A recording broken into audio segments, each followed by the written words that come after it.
सभी को फिर से एक बार जय मसीह की। प्रभु आप सभी को आशीष करे। ये सुबह के बेला में मैं आपके लिए एक अच्छा सा वचन लेकर आया हूँ। आप जरूर ध्यान से सुनिए, इस वचन को आप जाने कि परमेश्वर आपसे क्या बातें करना चाहता है। आज का हमारा मुख्य वचन है फिलिपियंस और उसका 4 अध्याय, उसका 6 से लेकर 7 तक। और जो इसका मुख्य शीर्षक है वो यह है, चिंता नहीं प्रार्थना करो।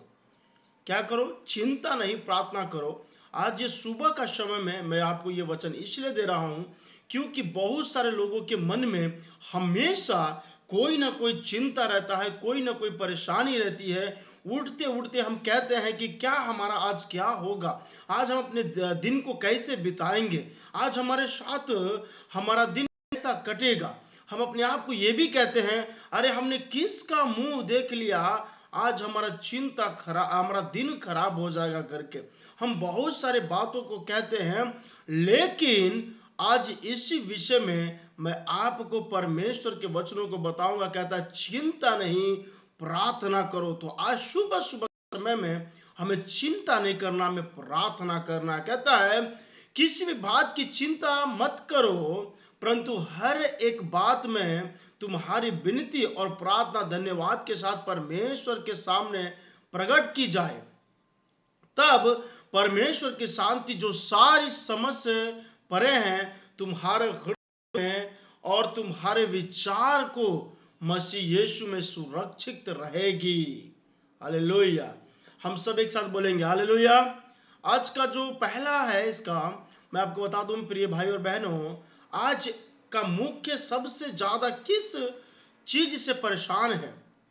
आज जितने भी मनुष्य हैं किसी न किसी चीज से बड़े परेशान है। पता है आपको किस बात से? चिंता से। क्या है? चिंता से। तमाम चिंताएं हैं। बच्चों का स्कूल का फीस जमा करना, अपने घर का राशन कैसे आएगा, अपना बिजनेस कैसे चलेगा, अपना कपड़ा कैसे खरीदा जाएगा, हम कहीं कैसे जाएंगे, किसी न किसी बात का चिंता है सबके मनों में। और यहाँ है दूसरा है डर। हमारे दिल में डर रहता है, भविष्य की फिक्र रहती है। कई लोग रात को सोते हैं लेकिन उनका मन नहीं सोता।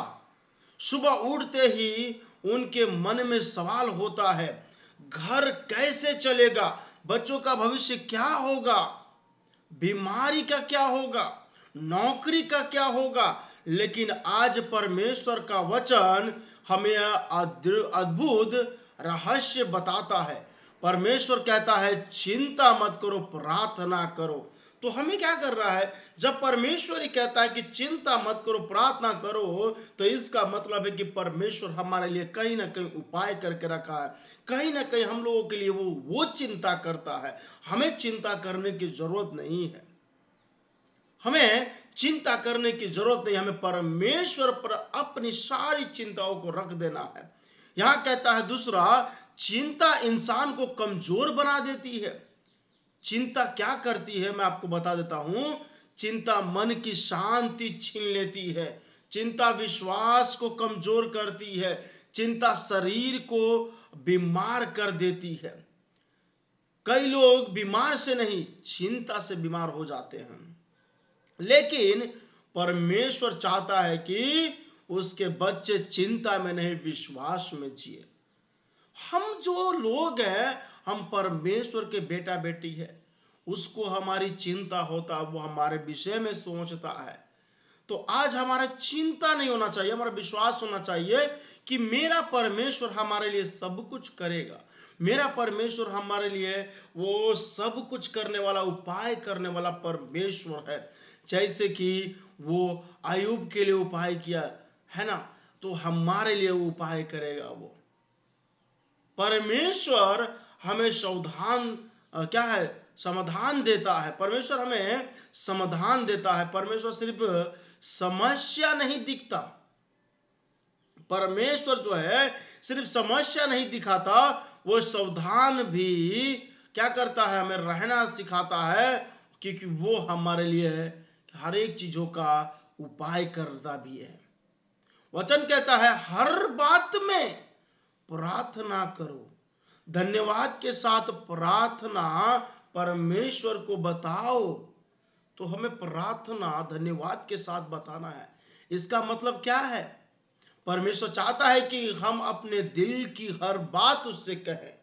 जब हम कहेंगे नहीं तो परमेश्वर कैसे आपके विचारों को जानेगा? हम कहते हैं कि परमेश्वर तो सब कुछ जानने वाला है। आपका पिताजी है, आपका सब कुछ जानने वाला है। क्या वो आपके लिए सब कुछ कर देगा जब तक आप नहीं कहोगे? इंतजार करता आपका पिताजी भी कि मेरा बेटा मुझसे कब कहेगा, तब जाके आपकी सारी कामें पूर्ण होती है। यहां कहता है कि प्रार्थना में शक्ति है। जब हम प्रार्थना करते हैं तो 3 बातें होती है। पहला, परमेश्वर हमारी सुनता है। यिर्मयाह जब 33 का 3 पढ़े है, मुझ प्रार्थना कर और मैं तुझे उत्तर दूंगा। क्या कहता है? मुझसे प्रार्थना कर और मैं तुझे उत्तर दूंगा।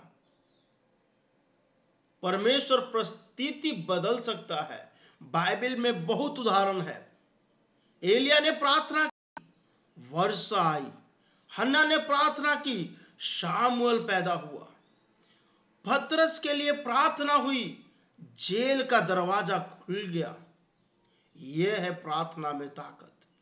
प्रार्थना सब कुछ बदलता है। तो सोचिए, जब इन लोगों के लिए प्रार्थना हुआ, ये लोग प्रार्थना किए तो सब कुछ हुआ, तो आपके लिए, आपकी चिन्हता के लिए परमेश्वर चाहता कि प्रार्थना करें, आपका सब कुछ बदलेगा। परमेश्वर दिल में शांति देता है। कभी कभी परिस्थिति तुरंत नहीं बदलती, लेकिन परमेश्वर दिल की हालात क्या है? बदल देता है। परमेश्वर क्या है? दिल की हालातों को बदलता है। परमेश्वर की शांति कैसी है? वचन कहता है जो सारी समझ से परे है। सारी समझ, इसका मतलब है लोग समझ नहीं पाएंगे, परिस्थितियां कठिन होगी, लेकिन दिल में शांति होगी। यही परमेश्वर का अलौकिक शांति है जो हमें देना चाहता है, जो हमारे जीवन में वो करना चाहता है। एक छोटी गवाही जैसी कहानी। एक व्यक्ति था जो बहुत परेशान था। उसका व्यापार बंद हो गया, घर में समस्या थी, बच्चे बीमार थे। वो हर दिन चिंता करता था। एक दिन उसने फैसला किया, अब मैं चिंता नहीं करूंगा, मैं प्रार्थना करूंगा। वो हर सुबह परमेश्वर से प्रार्थना करने लगा। धीरे धीरे क्या हुआ पता आपको? उसका दिल शांत होने लगा, विश्वास बढ़ने लगा, और कुछ समय बाद उसकी परिस्थितियां भी बदल गई। क्यों? क्योंकि प्रार्थना स्वर के दरवाजे खोल देती है। आज परमेश्वर हमसे क्या चाहता है? आज परमेश्वर हमसे 3 बातें चाहता है। पहला है, चिंता छोड़ दो, चिंता से कुछ नहीं बदलता। दूसरा है, विश्वास रखो, परमेश्वर सब कुछ कर सकता है। तीसरा है, प्रार्थना करो, प्रार्थना चमत्कार का रास्ता है। और क्या है? हमें इन 3 बातों को ध्यान में रखना चाहिए। जीवन में लागू कैसे करें इन चीजों को? आज से 3 बातें आप क्या है अपने जीवन में याद रखें और गांठ बांध लें। सुबह में प्रार्थना करें, वचन पढ़ना, हर समस्या परमेश्वर को देना। जब आप ऐसा करेंगे तो आपका जीवन क्या हो जाएगा? बदल जाएगा। भाइयों और बहनों, याद रखिए, चिंता समस्या को बड़ा बनाती है, प्रार्थना परमेश्वर को बड़ा बनाती है। इसलिए आज से हम कहेंगे, मैं चिंता नहीं करूंगा। आइए हम लोग एक साथ मेरे साथ कहेंगे, मैं चिंता नहीं करूंगा, मैं प्रार्थना करूंगा और परमेश्वर की शांति में चलूंगा। आमीन। ये चीजों को हमेशा कहना है आपको कि मैं चिंता नहीं करूंगा, मैं प्रार्थना करूंगा और परमेश्वर की शांति में चलूंगा। ये बातों को आपको कहना होगा। इन चीजों को जब हम कहेंगे, हमारा परमेश्वर पिता क्या करेगा? आपको आशीष से भर देगा, आपको शांति से भर देगा। तो हम कहीं भी अपने जीवन में हमें शांति को कहीं और नहीं खोजना है, हमें परमेश्वर के सामने अपने आप को रख देना है और कहना कि परमेश्वर मेरा शांति तू है।